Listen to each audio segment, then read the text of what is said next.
నెల్లూరులో మాజీ ఎమ్మెల్యే దివంగత నేత ఆనం ఇంట్లో చోరీ జరిగింది. ఆనం వివేకానంద రెడ్డి గది తాళాలు పగలగొట్టి ఆయనకు సంబంధించిన విలువైన వస్తువులు చోరీ చేసినట్టుగా తెలుస్తోంది. చోరీపై నెల్లూరులో విస్తృతంగా చర్చ జరుగుతోంది. పోలీసులకు ఈ చోరీపై కుటుంబ సభ్యులు ఫిర్యాదు చేయలేదు. ఆనం మృతి తరువాత ఇంట్లోని ఓ గదిలో ఆయన వస్తువులు ఉన్నాయని చెప్తున్నారు. ఆనం పెద్ద కుమారుడు ఏసీ సుబ్బారెడ్డి దగ్గర ఆ గది తాళాలు ఉంటాయి. సుబ్బారెడ్డి ఊళ్ళో లేని సమయంలో ఈ దొంగతనం జరిగింది. అయితే ఏ వస్తువులు పోయాయి అనే దానిపై గోప్యత పాటిస్తూ ఉన్నారు. ఏ వస్తువులు పోయాయి అనే దానిపై ఇంకా ఎటువంటి సమాచారాన్ని ఇవ్వడం లేదు. పోలీసులకు కూడా ఫిర్యాదు చేయలేదు.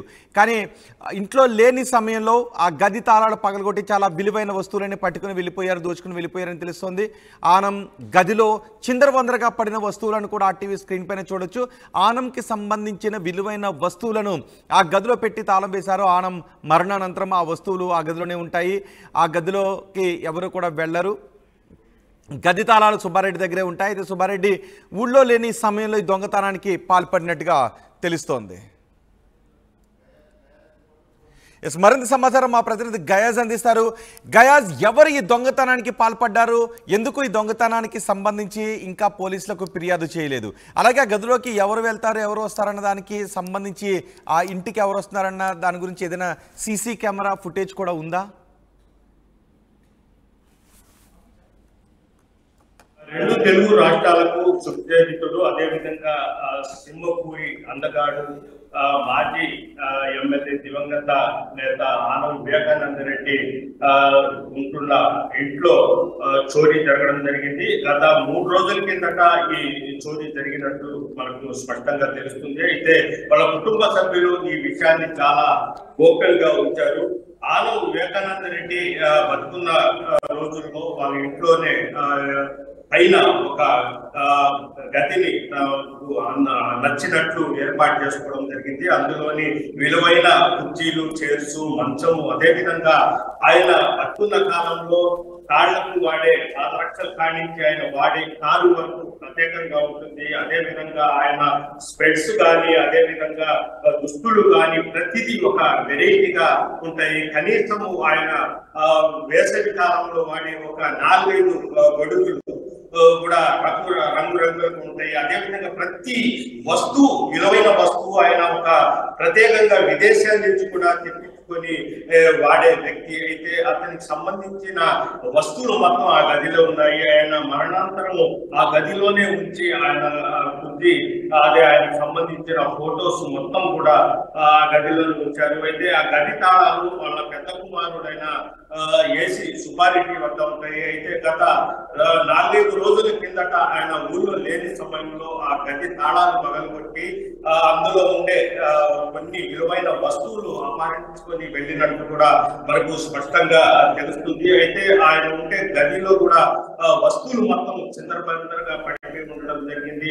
అయితే ఆయనకు సంబంధించిన వస్తువులు, దుస్తులు ఒక ప్రత్యేక ర్యాకు, అదేవిధంగా ఏ వస్తువులు ఆయన ఆ గది తాళం ఎవరి దగ్గర ఉండదు, ఆయన కుమారుడు దగ్గర ఉంటుంది అని చెప్తున్నారు. సో ఏ వస్తువులు పోయాయి, ఎవరి దొంగతనానికి పాల్పడి ఉండొచ్చు అని అనుమానాన్ని వ్యక్తం చేస్తున్నారు?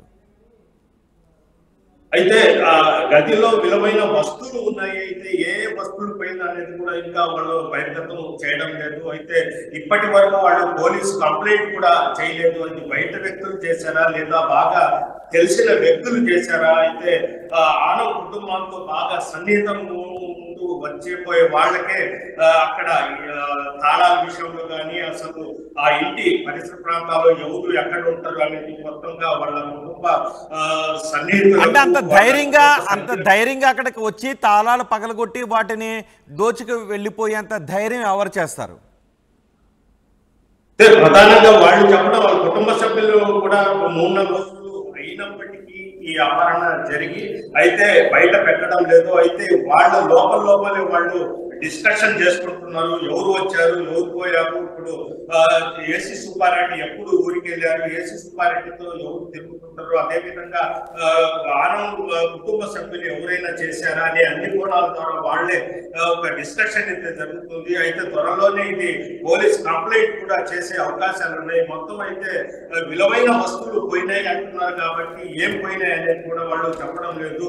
కొన్ని బంగారపు నగలు కూడా పోయినట్టు కూడా వాళ్ళ ఆనంద్ కుటుంబ సన్నిహితులు కూడా చెప్పడం జరుగుతుంది రోహిత్.